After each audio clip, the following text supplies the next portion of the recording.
देखिए, फिजिक्स में हम पढ़ रहे थे न्यूटन्स लॉ ऑफ मोशन।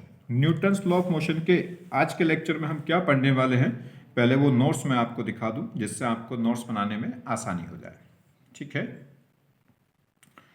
आप इनको अपनी कॉपी पे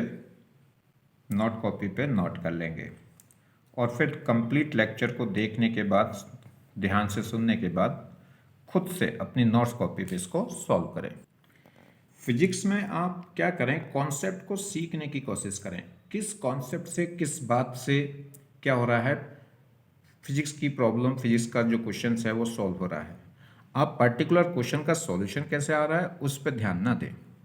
इसमें क्या बात लग रही है, यही बात क्यों लगी, ऐसा ही क्यों सोचा, इस बारे में आपको क्या करना है, थोड़ा सा विशेष ध्यान रखना है। ठीक है, क्योंकि किसी भी पर्टिकुलर चैप्टर की बात करें तो फिजिक्स में एक चैप्टर में 5 से 6 कॉन्सेप्ट ही ऐसे होते हैं जो बार बार रिपीट होते रहते हैं, लगते रहते हैं। तो कॉन्सेप्ट को सीखना आसान है, 5-6 कॉन्सेप्ट को सीखना आसान है, मगर एक ही चैप्टर में, एक ही पर्टिकुलर चैप्टर में इनफाइनाइट प्रॉब्लम्स हो सकती हैं।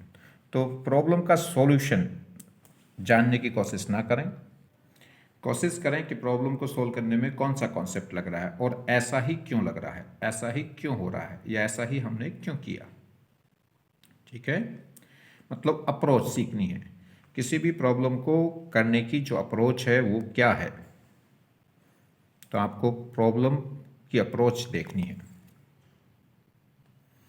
कोई भी क्वेश्चन, कोई भी प्रॉब्लम फिजिक्स में किस अप्रोच से सॉल्व हो रही है, क्या अप्रोच हम लगा रहे हैं उसके लिए, क्या कॉन्सेप्ट हम लगा रहे हैं, उसी पे आपको सीखना है। और एक बार ये सीख जाएंगे तो चीज़ें बहुत आसान होती चली जाएंगी। फिर आप कोई भी बुक उठाइएगा, कोई भी असाइनमेंट उठाइएगा, आपसे फटाफट प्रॉब्लम सॉल्व हो जाएंगी। चलिए, तो आज का लेक्चर हम स्टार्ट करते हैं। आज के लेक्चर में हम देखेंगे वेक्टर का थोड़ा सा कंपोनेंट देखेंगे। ये बेसिक मैथमेटिक्स में मैंने आपको वेक्टर पढ़ाया है, उसमें ये सारी बातें बताई हैं, मगर फिर भी थोड़ा सा इसका यूज़ होगा, तो मैं इसको आपको फिर दोबारा से एक बार बता रहा हूँ। समझिए, वेक्टर कंपोनेंट का मतलब है वेक्टर के टुकड़े, हिस्से, पार्ट्स। जैसे मान लीजिए कोई बाइक है, तो बाइक बहुत सारे पार्ट्स से मिलकर बनी होती है। जैसे आप बाइक की सर्विस करवाने जाते हैं तो वो पूरी बाइक को खोल देता है, तो उसने क्या कर दिया, बाइक के कंपोनेंट्स कर दिए, यानी कि हिस्से, पार्ट को अलग अलग कर दिया। तो ऐसे ही वेक्टर के टुकड़े क्या कहलाएंगे, कंपोनेंट। किसी भी वेक्टर का किसी भी डायरेक्शन के लोग जब कंपोनेंट निकालते हैं, यानी कि टुकड़ा निकालते हैं, तो वो हमेशा क्या आएगा, कॉस थीटा की फॉर्म में आता है। हमेशा कॉस थीटा होता है। ठीक है, जहां पे थीटा क्या होता है, एंगल होता है किसका, उस वेक्टर और जिस डायरेक्शन में वेक्टर का कंपोनेंट निकाल लें उस डायरेक्शन के बीच का एंगल होता है। समझिए, जैसे हमारे पास एक वेक्टर है ए, इस वेक्टर ए का कंपोनेंट निकालना एन डायरेक्शन के लॉ। ये कोई एक डायरेक्शन दे दी एन डायरेक्शन, तो एन डायरेक्शन को मैं कैसे रिप्रेजेंट करूंगा, एन का यूनिट वेक्टर। मतलब एन यूनिट वेक्टर का मतलब है कि एक यूनिट वेक्टर है जिसका एक यूनिट वेक्टर है एन डायरेक्शन के लॉन्ग, जिसका खुद की वैल्यू कितनी होती है 1, और ये सिर्फ किसको बताता है, डायरेक्शन को बताता है। तो इस समय एन कैप हमें क्या बता रहा है, यूनिट वेक्टर ऑफ एन, और इसका मतलब है कि ये डायरेक्शन बता रहा है किसकी, एन डायरेक्शन को रिप्रेजेंट कर रहा है। तो एन की डायरेक्शन को रिप्रेजेंट कर रहा है कौन, एन कैप। तो यूनिट वेक्टर क्या करता है, किसी भी पर्टिकुलर डायरेक्शन को रिप्रेजेंट करता है। तो कह रहा है वेक्टर ए का कंपोनेंट बताना है किसके लॉन्ग, एन डायरेक्शन के लॉन्ग। तो हम क्या करेंगे, वेक्टर, देखिए वेक्टर ए के हेड से अगर आप क्या करें, एन डायरेक्शन पे एक परपेंडिकुलर ड्रॉ कर दें, एक परपेंडिकुलर ड्रॉ कर दें, तो ये जो लेंथ होगी वेक्टर ए के टेल से और इस परपेंडिकुलर, जहां पे ये परपेंडिकुलर क्रॉस करा है, ये जो लेंथ होगी ये मैग्नीट्यूड कहलाएगा, वैल्यू कहलाएगी किसकी, वेक्टर ए के कंपोनेंट की, किसके लॉन्ग, एन डायरेक्शन के लॉन्ग, और जिसकी वैल्यू होगी कितनी, ए कॉस थीटा। मैंने आपको बताया किसी भी वेक्टर का अगर आप कंपोनेंट निकालोगे किसी भी डायरेक्शन में तो हमेशा कॉस थीटा आएगा। तो ये जो वेक्टर ए का कंपोनेंट है एन डायरेक्शन के लॉन्ग, उसकी वैल्यू कह सकते हैं, उसका जो मैग्नीट्यूड है वो कितना होगा, ए कॉस थीटा। जहां पे ए क्या है, वेक्टर ए का मैग्नीट्यूड है, और थीटा क्या है, वेक्टर ए और एन डायरेक्शन के बीच का एंगल। ठीक, चलिए दूसरी बात, तो अगर हम बात करें वेक्टर ए का कंपोनेंट निकालना एन डायरेक्शन के लॉन्ग, तो वो क्या होगा, वेक्टर ए का एन डायरेक्शन का लॉन्ग कंपोनेंट कितना होगा, ए कॉस थीटा। ये क्या होगी, वेक्टर ए की एन डायरेक्शन के लॉन्ग जो कंपोनेंट है उसकी न्यूमेरिकल वैल्यू हो गई, यानी कि मैग्नीट्यूड। वेक्टर ए का मैग्नीट्यूड कितना है, ए, और वेक्टर ए का एन डायरेक्शन के लॉन्ग जो कंपोनेंट है उसका मैग्नीट्यूड कितना हो गया, ए कॉस थीटा। और वेक्टर फॉर्म बनाएंगे तो एक डायरेक्शन दे देंगे, और कौन सी डायरेक्शन देंगे, एन डायरेक्शन, और एन डायरेक्शन कैसे दी जाएगी, एन कैप से। तो जो ए कॉस थीटा है ये क्या है, component of vector a along n direction. ठीक, ध्यान दीजिए, जो वेक्टर ए का जो कंपोनेंट है एन डायरेक्शन के अलोंग, वो कितना है, ए कॉस थीटा। और कॉस थीटा की जो मैक्सिमम वैल्यू है या तो 1 होगी या 1 से छोटी होगी। तो इसलिए वेक्टर ए का जो कंपोनेंट है एन डायरेक्शन के अलोंग, वो या तो ए के इक्वल होगा या ए से छोटा होगा। और इक्वल भी कब हो सकता है, जब थीटा कितना हो, 0 हो।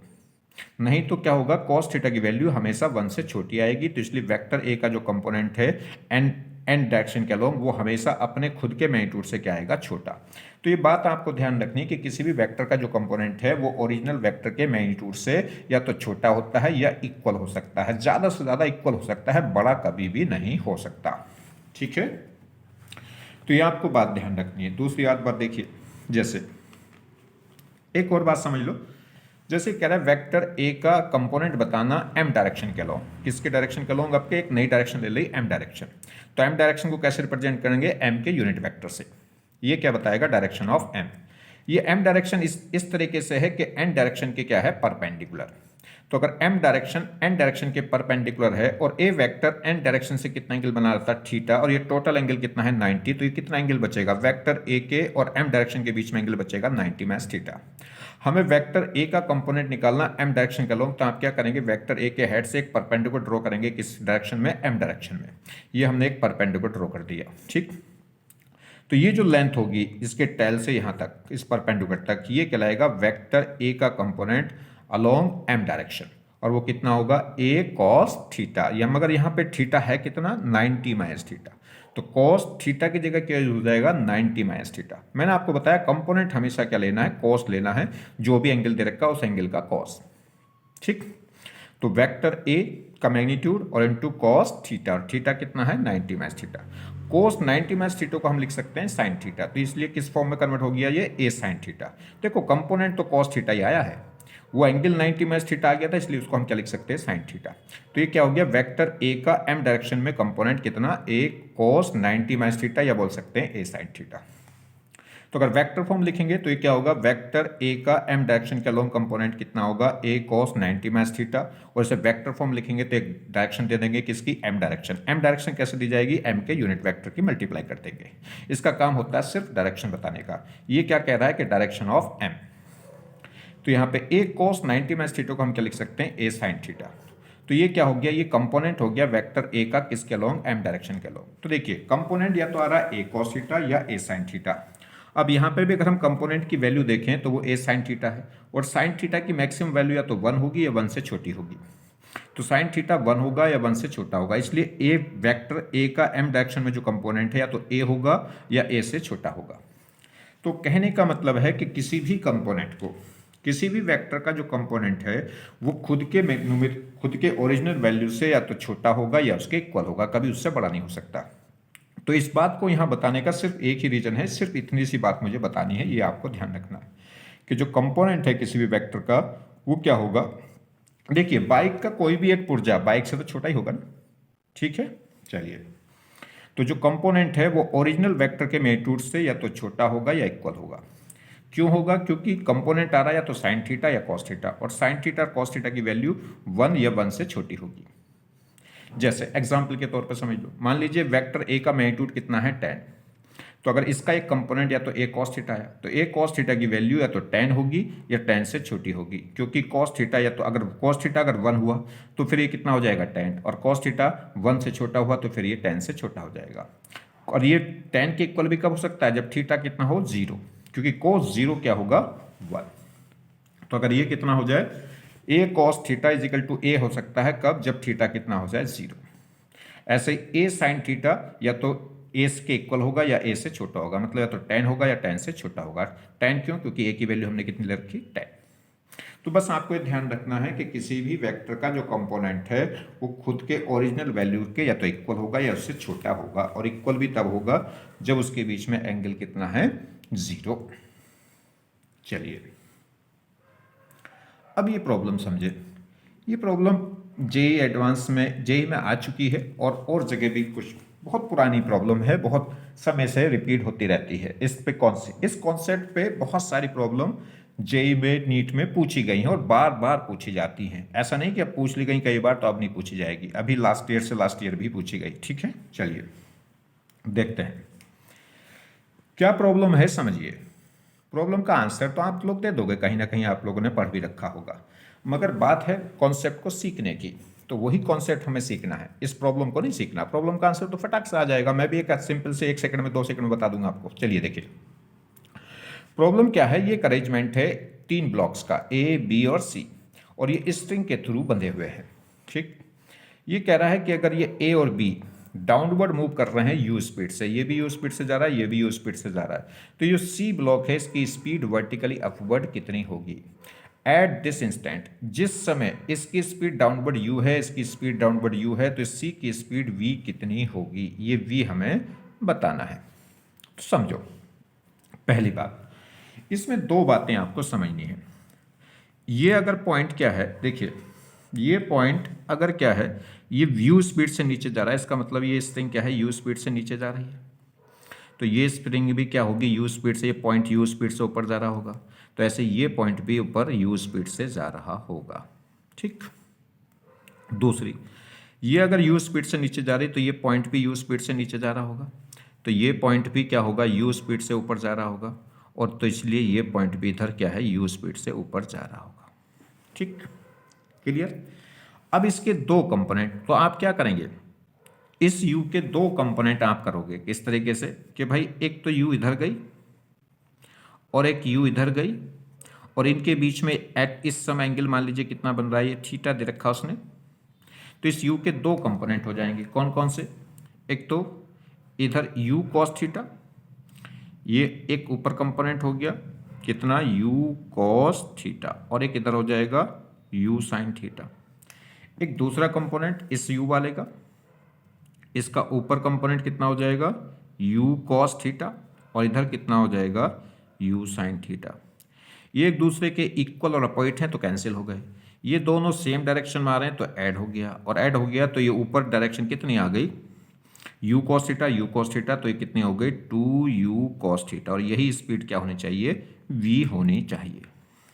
पहली बात, तो ये आंसर क्या है यहाँ से, तो ये दोनों कैंसिल हो जाएंगी और ये दोनों ऐड हो जाएंगी, तो u cos theta is equal to कितना हो गया, v, तो ऐसा होना चाहिए, तो ये नहीं है पहली बात। तो ठीक भाई, u इधर से और u इधर से, तो इन दोनों के कंपोनेंट u cos थीटा तो अपवर्ड डायरेक्शन में आ गए जो ऐड हो जाएंगे, और लेफ्ट राइट क्या हो गया, u sin थीटा, वो कैंसिल हो जाएगा। तो ये जो v है किसके इक्वल होनी चाहिए, u cos थीटा के, तो ऐसा नहीं है, ये दोनों वेलोसिटी ऐड नहीं होंगी। क्यों ऐड नहीं होंगी, समझिए। जैसे अगर हम बात करें, यहां समझो, एक हमारे पास एक ये मान लीजिए बुग्गी है, पुराने ज़माने में ये बैलगाड़ी हुआ करती थी। इस बैलगाड़ी में मान लीजिए ये एक बैल जुड़ा है, अगर एक बैल जुड़ रहा है और ये u स्पीड से आगे जा रहा है, तो बुग्गी भी कितनी स्पीड से आगे जाएगी, u स्पीड से। अब हमने क्या कर दिया, इसमें एक बैल और जोड़ दिया है, अब ये 2 बैल हैं, ये बैल भी u स्पीड से जा रहा है, ये बैल भी u से जा रहा है, तो क्या बुग्गी 2u से जाएगी, बताइए आप। 2 बैल पैरेलली इस बुग्गी में जुड़े हुए हैं, ये भी u स्पीड से जा रहा है, ये भी u से जा रहा है, तो क्या बुग्गी 2u से जाएगी, u से ही जाएगी।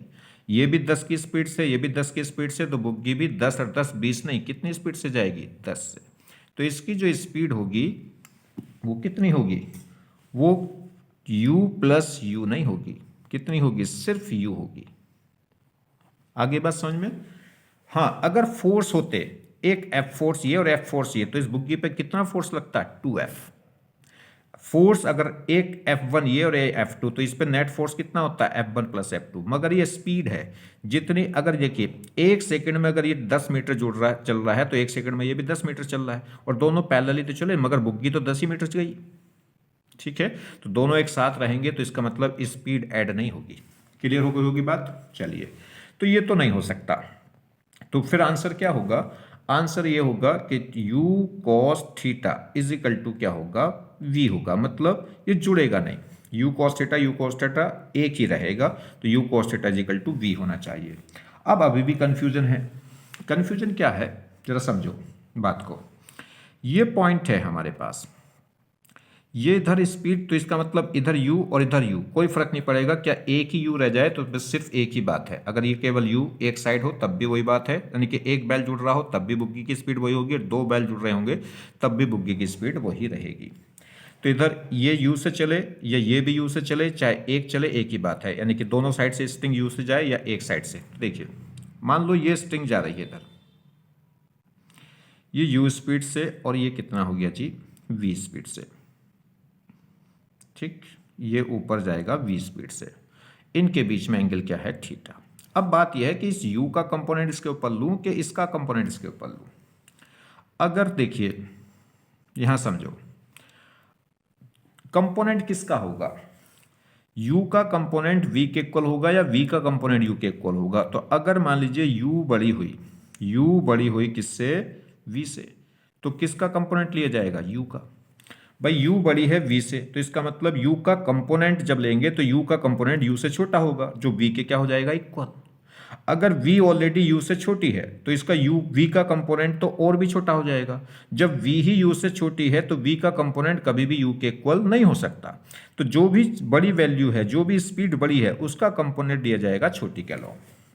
तो अगर u बड़ी है किससे, v से, तब तो आंसर कितना होगा, तब तो इस केस में आंसर हो जाएगा u cos theta is equal to हो जाएगा v। ठीक है, या तो आंसर होगा ये, ठीक, यानी कि किसका कंपोनेंट दिया जाएगा, इसका u का कंपोनेंट इसके लॉन्ग ले लिया जाएगा, किस पे, v के लॉन्ग, और वो कितना आ जाएगा, यहां से इस u का कंपोनेंट इसके लॉन्ग आ जाएगा u cos थीटा, जो कितना हो जाएगा, v के इक्वल हो जाएगा। दूसरी बात ये भी तो हो सकता है कि v बड़ी हो और u छोटी हो, ये v और ये u, ये एंगल थीटा। अब के v बड़ी हो जाए u से, तो फिर v का कंपोनेंट, u तो ऑलरेडी छोटी है v से, तो u का कंपोनेंट कभी v के इक्वल नहीं हो सकता, क्योंकि कंपोनेंट तो और भी छोटा हो जाएगा। तो क्या करेंगे, आपके v का कंपोनेंट, तो आपके क्या होगा, इस v का कंपोनेंट लिया जाएगा u के लॉन्ग। तो इस v का कंपोनेंट u के लॉन्ग कितना आ जाएगा, v cos थीटा। तो इस केस में आंसर क्या होगा, v cos theta is equal to u। तो अब ये देखना है कि कौन सी बड़ी है। अगर u बड़ी है v से तो आंसर ये होगा, और अगर v बड़ी है u से तो आंसर फिर ये होगा। तो जो भी बड़ी वेलोसिटी है उसका कंपोनेंट दूसरे के अलोंग ले लेंगे। तो अब समझिए ये कैसे पता चलेगा। तो देखो, अगर ये block C block at a time कहीं किसी कंडीशन पे यहां पहुंच जाएगा, मान लीजिए यहां पहुंच गया C, तो ये एक लेंथ होगी, ये एक लेंथ होगी, ये एक लेंथ होगी, ठीक। अब समझिए, मान लो थोड़ी देर के लिए हम मान लेते हैं कि यहां से यहां तक की डिस्टेंस कितनी है, 4, और ये 4, और यहां से यहां तक की डिस्टेंस कितनी है, 3। तो ये स्ट्रिंग कितनी हो गई, 5। तो स्ट्रिंग कितनी हो गई है, 5 मीटर की। अगर ये 4 मीटर है ये लेंथ, और ये कितना है, ये 4 है और ये 3 है, तो ये स्ट्रिंग कितनी होगी यहां से, पाइथागोरस के अकॉर्डिंग 5। अब समझो, जब ये C पॉइंट यहां पहुंच गया तो इतने कितनी डिस्टेंस ट्रेवल करी, 4 मीटर। मान लीजिए 1 सेकंड में ये C पॉइंट यहां पहुंच जाता है, तो कितनी डिस्टेंस ट्रेवल कर गया, 4 मीटर। अब जब ये C यहां पहुंच जाएगा तो ये 5 मीटर लूज हो जाएगी। अब इस 5 मीटर की 3 मीटर तो कहां यूज हो जाएगी, यहां पे, क्योंकि देखो यही वाली स्ट्रिंग तो आएगी यहां। 3 मीटर यहां, तो बची हुई 2 मीटर कहां जाएगी, यहां। तो ये 2 मीटर नीचे गिरेगा। तो अगर C कितना जाता है 1 सेकंड में, 4 मीटर, तो ये B कितना गिरेगा, 2 मीटर। क्यों, देखिए अगर ये 1 सेकंड में यहां पहुंच जाता है तो कितनी स्ट्रिंग, ये यहां ऊपर पहुंच जाता है तो कितनी डिस्टेंस चला, 4 मीटर। और जब ये ब्लॉक यहां पहुंच जाएगा तो ये 5 मीटर लूज होगी। इस 5 मीटर का 3 मीटर तो यहां यूज होगा, देखो इस स्ट्रिंग का 3 मीटर तो यहां बचा हुआ 2 मीटर क्या कर देगा, इस B ब्लॉक को नीचे कर देगा। तो अब समझो कि 1 सेकंड में C तो कितने डिस्टेंस चल गया, 4 मीटर, और B कितने डिस्टेंस चल गया, 2 मीटर। तो किसकी स्पीड बड़ी है, U बड़ी है कि V बड़ी है, तो V बड़ी हो गई। तो कौन सा आंसर हो गया, B बड़ी हो गई, किससे, U से। कंफर्म हुई बात कि नहीं।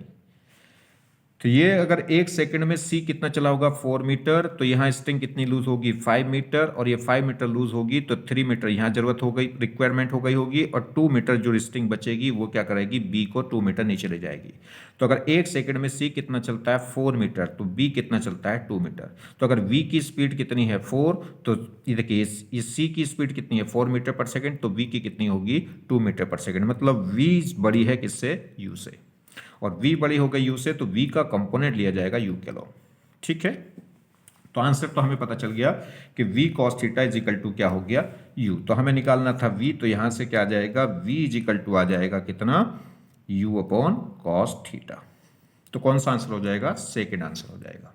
ठीक, अब एक और बात ध्यान रखनी है आपको, और बेसिक बात मैंने आपको बता दी। अब आपको फंडा अगर जानना है तो फंडा मैं आपको बताता हूं। हमेशा कंपोनेंट क्या करना है, स्ट्रिंग के अलोंग लेना है। जैसे ये मेरे पास v थी और ये मेरे पास क्या थी u इधर। ठीक, ये मेरे पास इधर क्या थी u, ये देखिए ये मेरे पास इधर क्या थी u। अब इसमें देखिए स्ट्रिंग कौन है, स्ट्रिंग कौन है, ये स्ट्रिंग है। तो हमेशा स्ट्रिंग के अलोंग कंपोनेंट लीजिए। तो किसका कंपोनेंट लोगे आप v का कंपोनेंट किसके अलोंग, स्ट्रिंग के अलोंग। तो ये लोगे v cos theta is equal to कितना हो जाएगा u। तो हमेशा कंपोनेंट किसके अलोंग लेंगे, ध्यान रखना स्ट्रिंग के अलोंग हमेशा कंपोनेंट आता है, क्योंकि स्ट्रिंग की लेंथ क्या रहती है कांस्टेंट। स्ट्रिंग की लेंथ हमेशा फिक्स रहेगी। देखो यहाँ से यहाँ तक की अगर लेंथ कितनी है, ये 5 मीटर है या 10 मीटर है, तो स्ट्रिंग हमेशा 10 मीटर की रहेगी, चाहे ब्लॉक वहाँ पहुँच जाए चाहे यहाँ पहुँच जाए।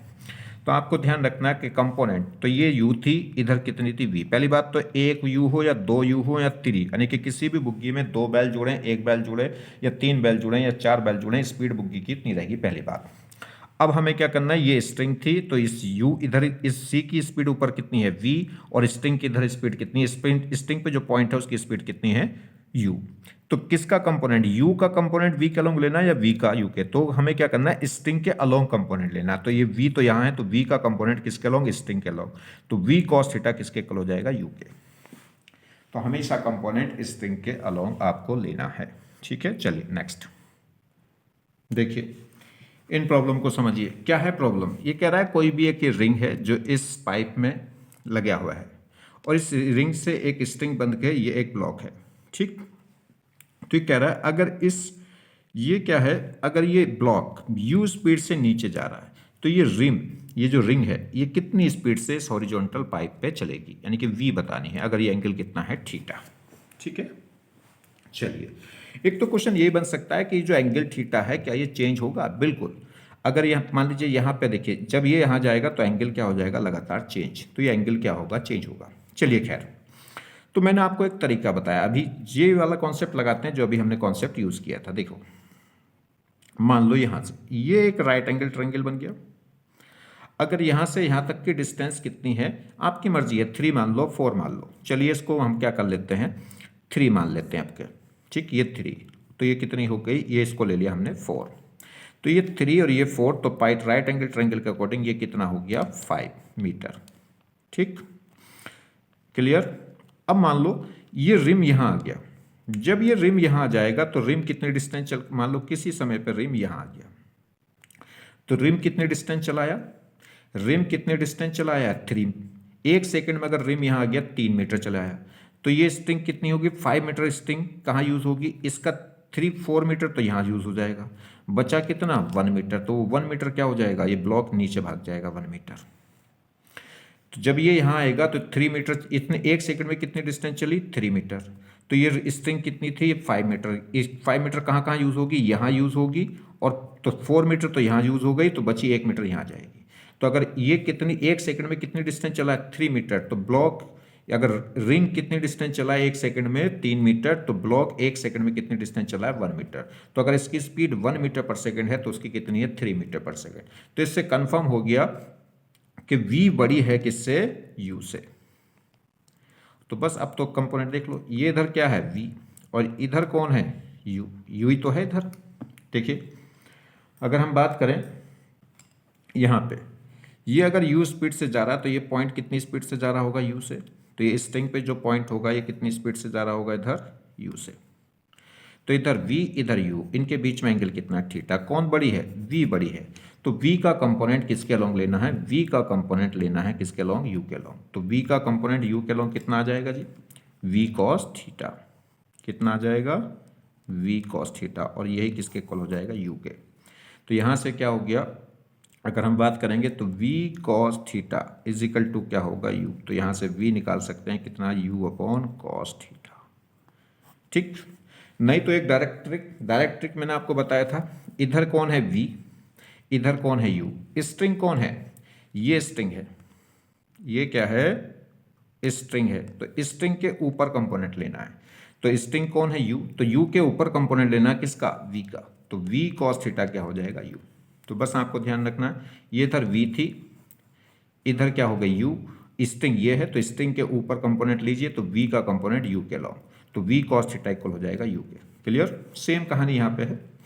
इस ब्लॉक को आप नीचे ले आएँ, चाहे ऐसे घुमा के ऐसे ले जाएं, देखो इससे कोई फर्क पड़ रहा है, कुछ बिल्कुल नहीं फर्क पड़ रहा, क्योंकि अगर ये पॉइंट u से इधर जा रहा है तो ये स्ट्रिंग का पॉइंट भी u से जा रहा होगा, तो ये पॉइंट भी u से इधर जा रहा होगा, तो ये पॉइंट भी क्या है, u से इधर जा रहा होगा। इसका मतलब इधर डायरेक्शन स्पीड कितनी है, u, और उधर स्पीड कितनी है, v। क्लियर, तो किसका कंपोनेंट हमें लेना है, v का कंपोनेंट। इधर स्पीड कितनी होगी इसकी, v, तो v का कंपोनेंट किसके अलोंग लेना है, u के अलोंग, क्योंकि v स्पीड बड़ी होगी, u छोटी होगी, अभी हमने देखा है। या कह लो किसके अलोंग कंपोनेंट लेते हैं, स्ट्रिंग के अलोंग। तो स्ट्रिंग के अलोंग कौन है, u, तो u के अलोंग कंपोनेंट लिया जाएगा, किसका लिया जाएगा, v का। तो आप v का कंपोनेंट किसके अलोंग ले लोगे, u के अलोंग। तो क्या होगा, v cos theta is equal to हो जाएगा u। तो यहाँ से क्या हो जाएगा, v cos theta is equal to हो जाएगा u। तो अगर आपको v निकालनी है तो वो क्या हो जाएगा, u upon cos theta. Clear, next देखें,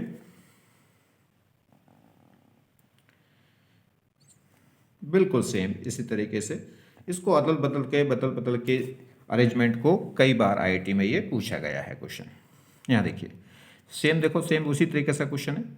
इसने कहा ये बॉक्स क्या है, डाउनवर्ड u स्पीड से जा रहा है, तो ये जो रिम है ये v स्पीड से ऊपर जाएगा इस पाइप पे, तो वो इस v क्या होगी, ये एंगल उसने दे रखा है थीटा।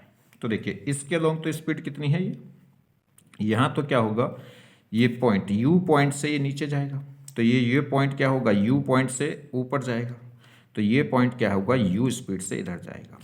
और इधर कौन कितनी स्पीड है, ये पाइप की कितनी, v, कौन बड़ी होगी अभी देख लेंगे। देखो मैंने आपको यहाँ मेजर करिए, यहाँ ये पॉइंट ऐसे, तो अगर ये कितना है, मान लीजिए 3 मीटर, और ये मान लीजिए कितना है 4 मीटर, ठीक, तो ये कितनी हो गई 5 मीटर। तो जब ये रिम यहाँ पहुँच जाएगी, जब ये रिम कहाँ पहुँच जाएगी, यहाँ, तो ये कितनी डिस्टेंस चल गई 4 मीटर। तो ये स्ट्रिंग कितनी लूज होगी, 5 मीटर, 5 में से 3 मीटर, तो यहाँ, तो 2 मीटर कहाँ जाएगी, यहाँ। तो देखो अगर बॉक्स के नीचे, अगर ये रिम कितना चला है 1 सेकंड में 4 मीटर, तो बॉक्स कितना चला है 2 मीटर। इसका मतलब u छोटी है, b बड़ी है, ठीक। तो v का कंपोनेंट किसके अलोंग लेना है, तो यहाँ से v बड़ी होगी u से, तो बस v का कंपोनेंट u के अलोंग वो कितना हो जाएगा, v cos theta is equal to u। बस अब तो आ गया, v इज इक्वल टू क्या हो गया, u अपॉन cos थीटा। या फिर आप देखिए स्ट्रिंग के अलोंग कंपोनेंट लो, स्ट्रिंग के अलोंग कौन है u, तो u के अलोंग कंपोनेंट लिया जाएगा किसका, b का, ठीक। अगर b का कंपोनेंट मैं पाइप के अलोंग लूंगा तो वो पाइप है, वो स्ट्रिंग नहीं, तो हमेशा स्ट्रिंग के अलोंग आपको कंपोनेंट लेना है। चलिए नेक्स्ट देखो, ये कह रहा है ये ट्रॉली है कोई, ये इसकी स्पीड v हॉरिजॉन्टल स्पीड से जा रही है, और ये कोई बॉक्स है, ये बॉक्स डाउनवर्ड कितनी स्पीड से जा रहा है, u से। ये आपके उल्टा पूछ रहा है, अगर इसकी स्पीड v है तो उसकी u कितनी होगी, अगर ये एंगल कितना है, थीटा। ये थीटा लगातार चेंज होगा, बिल्कुल, कभी यहाँ पहुँच जाएगी तो एंगल कुछ और हो जाएगा। चलिए खैर, वो एंगल चेंज होने से क्या होगा, फिलहाल तो किसी पर्टिकुलर इंस्टेंट पर बात कर रहे हैं तो कोई फर्क नहीं पड़ेगा, वो मैं समझाऊंगा अभी आगे बाद में। देखिए तो एक तो तरीका यही है, इसके अलोंग स्पीड देखो, ये u स्पीड से पॉइंट नीचे जा रहा है, तो ये पॉइंट u स्पीड से कहाँ जा रहा है, ऊपर, तो इसका मतलब ये पॉइंट इधर कितना जा रहा है, u से, और ये इधर स्पीड कितनी हो गई, v। तो अब देखो v का किसके अलोंग कंपोनेंट लेना है, स्ट्रिंग के अलोंग, तो v का कंपोनेंट किसके अलोंग, स्ट्रिंग के अलोंग, क्योंकि u तो स्ट्रिंग पे ऑलरेडी है, तो v को स्ट्रिंग के अलोंग और ले आओ, तो v cos theta is equal to क्या हो जाएगा, u। तो v cos theta is equal to क्या हो जाएगा, u। बस यहाँ से आगे बिल्कुल u ही तो पूछ रहा है। ये दूसरा तरीका देखिए, आप इसको क्या है, जब ये बॉक्स यहाँ आ जाएगा, ये ट्रॉली यहाँ आ जाएगी, ठीक, तो ये स्ट्रिंग की ज़रूरत पड़ेगी यहाँ, ये ऐसे तो बंदी होगी। अगर ये मान लीजिए कितनी 4 मीटर यहाँ आई, ये 4 मीटर और ये कितनी है मान लो 3 मीटर, तो ये कितनी हो गई 5 मीटर पाइथागोरस से। तो जब ये ट्रॉली यहाँ जाएगी तो ये 5 मीटर लूज हो जाएगी। अब इस 5 मीटर का क्या होगा, 3 मीटर तो यहाँ यूज़ होगी और 3 मीटर में से बची हुई 2 मीटर वो क्या हो जाएगी यहाँ। तो अगर ये ए कितना चला है 1 सेकंड में 4 मीटर, तो ये बी कितना चला है 2 मीटर। तो अगर इसकी स्पीड कितनी होगी 4, तो उसकी कितनी होगी 2, तो इसका मतलब क्या हो गया, v बड़ी होगी किससे, u से। तो इसलिए v का कंपोनेंट लिया जाएगा किसके अलोंग, u के अलोंग।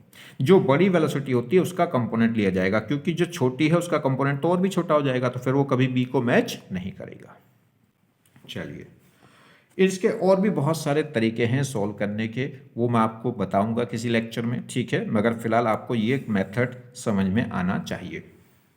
क्या तरीका है, तो मैंने आपको बता दिया है कि किस तरीके से v बड़ी हो रही है u से, ठीक, क्योंकि वो 1 सेकंड में अगर ये 4 मीटर चल रही है तो वो b कितना चल रहा है 2 मीटर।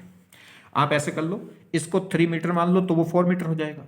तो अगर ये 3 मीटर चलेगा तो ये 4 मीटर यहाँ, ये 5 मीटर में से 4 मीटर यहाँ, तो फिर ये 1 ही मीटर चलेगा। तो अगर फिर इसकी स्पीड अगर 3 होगी तो उसकी कितनी हो जाएगी, 1 हो जाएगी। कुछ भी कर सकते हैं, ठीक है, आपकी मर्जी है, ऐसा नहीं कि इसको 4 मानना, इसको 3 मान लो, उसको 4 मान लो, तो ये 5 होगा।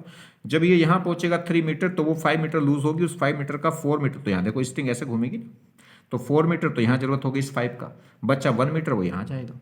तो बी बॉक्स 1 सेकंड में अगर ये 3 मीटर जाएगा तो वो कितना जाएगा, 1 मीटर। तो उस केस में भी यू क्या है, छोटी होगी किससे, वी से। और एक तरीका है, देखिए इस तरीके को भी आप अप्लाई कर सकते हैं। अब आप ऐसे मत सोचना कि जो पहला मेथड था वही ज़्यादा सही था, मेथड तो सारे सही होते हैं, सारे मेथड आपको सीखने चाहिए, सब तरीके आपको आने चाहिए, ठीक है। उसके बाद जोन सा भी तरीका आपको क्विक लगता है, एकदम बढ़िया लगता है, फिर उसको अपना लेंगे, मगर तरीके सब आने चाहिए, ठीक है। हर एक तरीके को आपको समझना चाहिए, क्योंकि हर एक मेथड की अपनी एक वैल्यू होती है। चलिए देखो, अगर हम दूसरा मेथड की बात करें, ये रिंग थी और ये इस टाइप से स्ट्रिंग यहाँ से बंध के इस पुली के थ्रू ये था, पुली यहाँ पे फिक्स थी। मान लीजिए ये क्या होगा, एंगल क्या होगा, चेंज होता जाएगा, ठीक, एंगल चेंज होता जाएगा तो हम बड़ी रेंज नहीं ले सकते, एक छोटी सी रेंज लेंगे, क्योंकि एंगल लगातार चेंज होगा तो रिजल्ट चेंज होंगे, ठीक। तो चलिए मान लेते हैं एक छोटे से टाइम में, बहुत छोटे से टाइम में, वेरी स्मॉल टाइम में ये थोड़ा सा आगे डिस्प्लेस कर जाएगा, कितना, डेल्टा एक्स। ये बहुत छोटा सा डिस्प्लेस हुआ यहाँ से जस्ट यहाँ, मुझे बड़ा तो इसलिए लेना पड़ रहा है क्योंकि आपको समझाना है, ठीक। एक छोटे से टाइम में ये रिम यहाँ आ गया हो गया, तो ये स्ट्रिंग यहाँ की बजाय यहाँ आ गई होगी। तो अगर मैं क्या करूँ, अब पहले ये लेंथ स्ट्रिंग की यहाँ से लेकर यहाँ तक मान लो कितनी है, एल। तो अब जब ये रिम यहाँ आ गया होगा तो ये क्या हो गया, लेंथ थोड़ी सी यहाँ, ये वाली लेंथ कम हो गई होगी क्योंकि कुछ लेंथ नीचे चला गया होगा। जब ये रिम आगे आएगा तो ये बॉक्स कहाँ चला जाएगा, नीचे। तो ये क्या हुआ, अगर ये टोटल लेंथ कितनी है एल, तो यहाँ से यहाँ तक की लेंथ मान लो कितनी रह गई, एल डैश। तो कितना कम हुई, तो यहाँ से क्या करिए आप, इससे इसके ऊपर परपेंडिकुलर ड्रॉ करिए, और परपेंडिकुलर ड्रॉ करेंगे तो क्या होगा, जब ये एंगल बहुत छोटा एंगल है, छोटा डी थीटा एंगल, क्योंकि छोटे से टाइम में छोटे से डिस्प्लेसमेंट होगा, छोटा सा एंगल बनेगा। तो ये क्या होगा, इसमें यहाँ से इसके ऊपर एक परपेंडिकुलर ड्रॉ करूँ तो ये जो लेंथ है और ये लेंथ क्या हो जाएगी, इक्वल। तो अगर यहाँ से लेकर यहाँ तक ये कितनी थी, एल, और ये कितनी हो गई, एल डैश, तो ये कितनी बचेगी, एल माइनस एल डैश। और ये जो लेंथ कम हुई है, जितनी इस लेंथ में, इस स्ट्रिंग की लेंथ में जो कमी आएगी ये उतना ही तो पार्ट नीचे चला जाएगा। तो ये कितना नीचे चला जाएगा, एल माइनस एल डैश, और यही क्या कहलाएगा, वाई। अगर ये डेल्टा एक्स है तो वो क्या कहलाएगा, डेल्टा वाई। देखो पहले लेंथ कितनी थी, एल, अब कितनी लेंथ रह गई, एल डैश, कितनी कम हो गई, एल माइनस एल डैश। तो जो लेंथ लूज हुई है स्ट्रिंग की, वो जो लूज स्ट्रिंग है वही तो इस बॉक्स को नीचे ले जाएगी। तो ये क्या होगी, एल माइनस एल डैश, और उसे क्या बोल रहे हैं हम, डेल्टा वाई। तो अगर बॉक्स ने कितना मूव करा है, डेल्टा वाई, डेल्टा टी समय में, तो इसने कितना मूव करा है, डेल्टा एक्स। तो अगर इसने डेल्टा एक्स मूव करा तो उसने कितना मूव किया है, डेल्टा वाई। बस एक ट्रायंगल बन गया। कैसे, तो देखिए ये एक ट्रायंगल बन गया है, कैसे जी, अगर ये डेल्टा एक्स है तो ये कितनी है डेल्टा वाई, यानी कि एल माइनस एल डैश को हम क्या बोल सकते हैं डेल्टा एल। अब देख लो, इसका कंपोनेंट इसके लॉन्ग लेना है या इसका कंपोनेंट इसके लॉन्ग लेना है। तो मैंने आपको बताया था स्ट्रिंग का कंपोनेंट हमेशा इसके लॉन्ग लेना है। तो यहाँ से अगर आप देखें, मान लीजिए कॉस थीटा ले लो, तो कॉस थीटा क्या होगा, बेस अपॉन हाइपोटेनियस।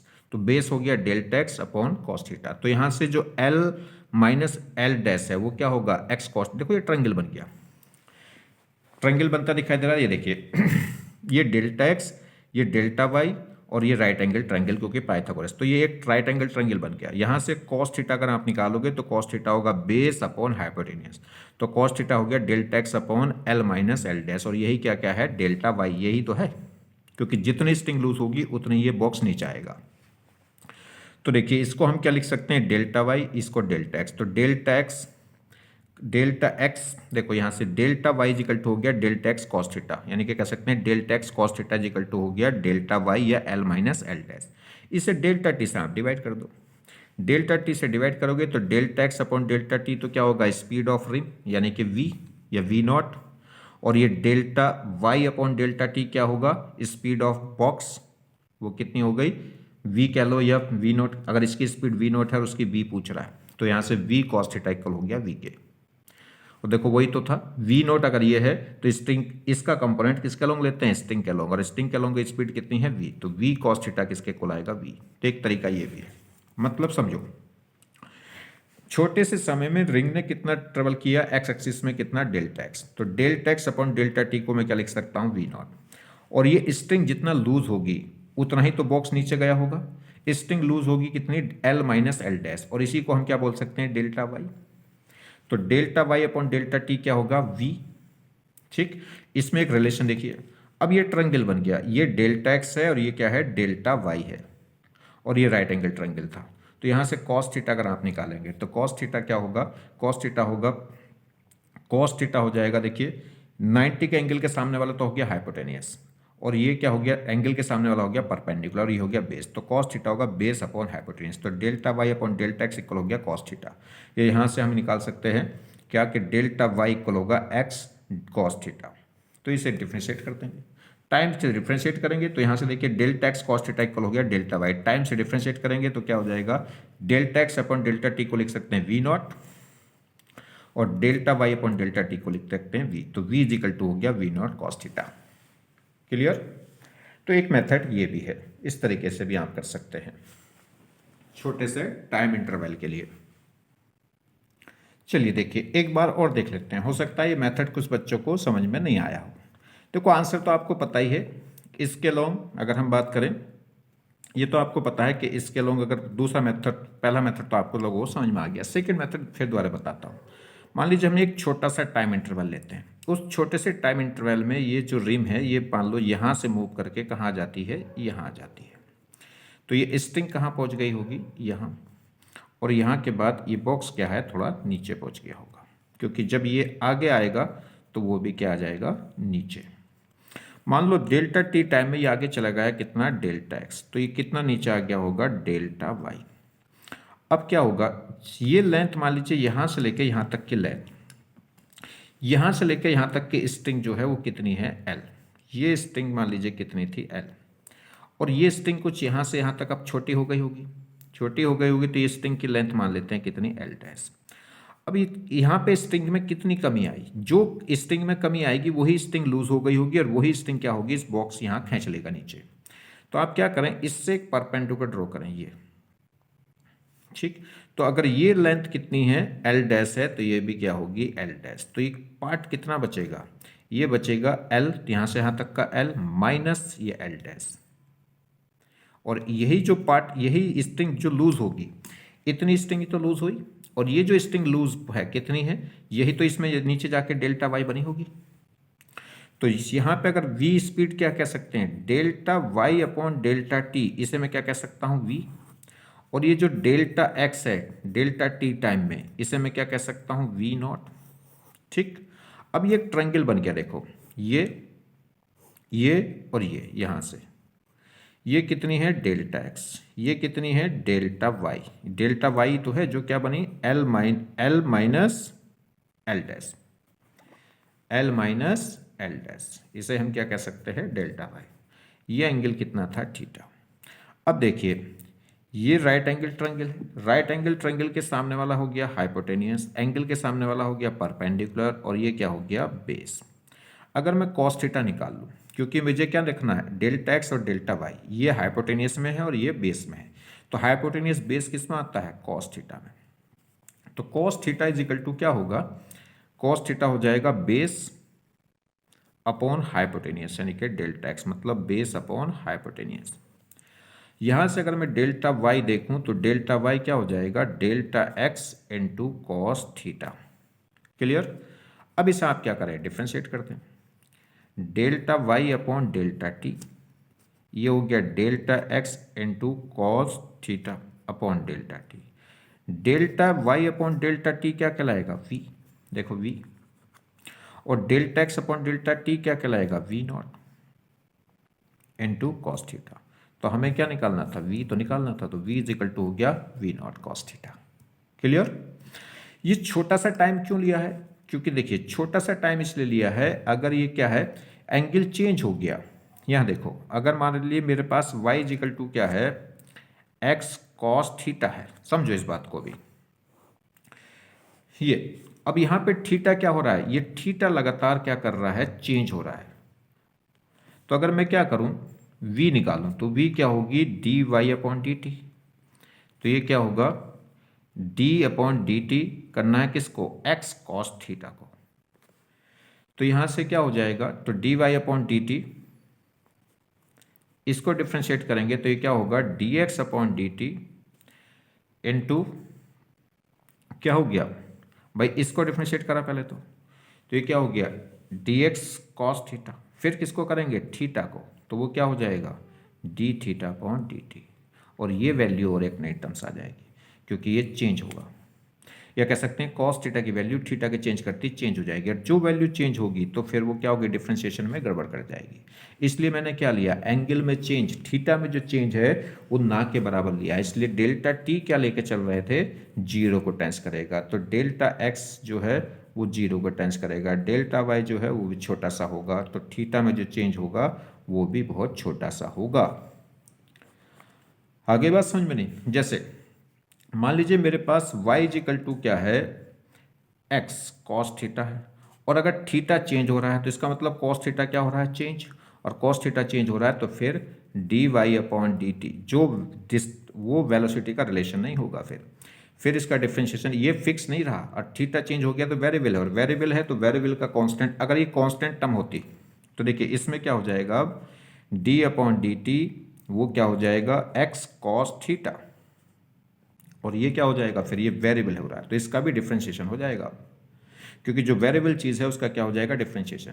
नहीं आ रही बात समझ में, देखिए एक और चीज़ समझो, जैसे मेरे पास x इजिकल टू कितना है, टू वाई है, तो ये टू क्या है, कांस्टेंट है, और कांस्टेंट है तो कांस्टेंट डिफरेंशिएशन में ऐसे कैसे रह जाएगा, तो d x upon d t is equal to क्या हो जाएगा, two d y upon d t, इस टू का डिफरेंशिएशन नहीं होगा, तो यहाँ से आ जाएगा वी एक्स इजिकल टू हो जाएगा टू वी वाई, तो जो रिलेशन एक्स वाई का है वही रिलेशन वेलोसिटी का हो जाएगा, कब, जब ये कांस्टेंट टर्म होती है, मगर ये वेरिएबल होगी तो फिर इसका भी क्या हो जाएगा, डिफरेंशिएशन, और डिफरेंशिएशन होगा तो जो रिलेशन डिस्प्लेसमेंट में है वही रिलेशन वेलोसिटी में नहीं होगा, और फिर वही रिलेशन एक्सेलरेशन में नहीं होगा। अभी हम जो कर रहे थे, क्या जी जरा समझो, अभी हम जो कर रहे थे, ये कोई भी x इजिकल टू अगर टू वाई है तो यही रिलेशन किस में आ जाएगा, वेलोसिटी में, वी एक्स इजिकल टू हो जाएगा टू वी वाई, और यही रिलेशन किस में आ जाएगा, एक्सेलरेशन में, ए एक्स इक्वल हो जाएगा टू ए वाई। मगर ये वैल्यू अगर कांस्टेंट नहीं होगी, तो अगर ये वैल्यू कांस्टेंट है तो जो रिलेशन डिस्प्लेसमेंट में है वही वेलोसिटी में है, वही एक्सेलरेशन में है, और अगर ये वेरिएबल हो जाए, जैसे x इजिकल टू क्या हो जाए, y कॉस थीटा, और ये थीटा लगातार क्या कर रहा हो, चेंज, देखिए अगर cos थीटा फिक्स है मान लो 60, तो cos थीटा की वैल्यू हमेशा फिक्स रहेगी 2, तो इसे हम क्या लिख सकते हैं, y/2, तो इसका डिफरेंशिएशन हमेशा सेम रहेगा। मगर ये थीटा क्या करे, चेंज करे, अगर ये चेंज करेगा तो इसकी वैल्यू क्या होगी, बदल जाएगी, और बदल जाएगी तो अब इसका डिफरेंशिएशन करना पड़ेगा। आगे बात समझ में नहीं, तो अगर थीटा वेरी कर रहा है तो जो रिलेशन डिस्प्लेसमेंट का है वही उसी मोड का रिलेशन वेलोसिटी का नहीं होता, उसी मोड का रिलेशन एक्सेलरेशन का नहीं होगा। तो फिर अगर मान लीजिए डिस्प्लेसमेंट क्या है, देखो समझो, जैसे एक डिस्प्लेसमेंट x इजिकल टू है 2y, तो x एक्सिस में डिस्प्लेसमेंट और y एक्सिस में जो डिस्प्लेसमेंट है उसमें रिलेशन है x इजिकल टू 2y। तो अगर आप वेलोसिटी में रिलेशन निकालेंगे तो dx upon dt is equal to, ये 2 का डिफ्रेंशिएशन नहीं होगा क्योंकि ये क्या है, 2 नंबर एक कांस्टेंट नंबर है, कांस्टेंट नंबर किसी की मल्टीप्लाई में तो वैसे का वैसे ही रहेगा, बस इस y का डिफ्रेंशिएशन हो जाएगा। तो यहाँ से vx इज इक्वल टू हो जाएगा 2vy। अब देखिए जो रिलेशन, जिस टाइप का रिलेशन डिस्प्लेसमेंट में था into 2 y x is equal to क्या था 2 टाइम्स ऑफ y, वही रिलेशन वेलोसिटी में है, vx इज इक्वल टू है 2 टाइम्स ऑफ vy। जैसे अब ये y is equal to cos theta, अब यहाँ थीटा क्या है, फिक्स्ड है 60, और फिक्स्ड है तो कॉस थीटा की वैल्यू भी क्या है, कांस्टेंट है, कितनी 1/2, यानी कि फिक्स्ड होगी ये वैल्यू। और फिक्स्ड वैल्यू होगी तो इसे हम क्या लिख सकते हैं, इसे हम लिख सकते हैं y इंटू 1/2। अब इसका डिफ्रेंशिएशन देख तो रिलेशन कितना आ गया, x इजिकल टू हो गया y/2। तो यहाँ पे जो रिलेशन निकालेंगे वेलोसिटी का वो भी ऐसे ही आएगा 1/2 vy, सेम रिलेशन आएगा। मगर यहाँ पे देखें अगर ये थीटा क्या कर रहा हो, चेंज हो रहा हो, तो थीटा चेंज होगा तो कॉस थीटा की वैल्यू चेंज होगी, और चेंज होगी तो अब ये डिफ्रेंशिएट होगा। अब क्या होगा, dx अपॉन dt को अगर हम लिखेंगे तो वो क्या होगा d इंटू dt, और ये होगा y कॉस थीटा।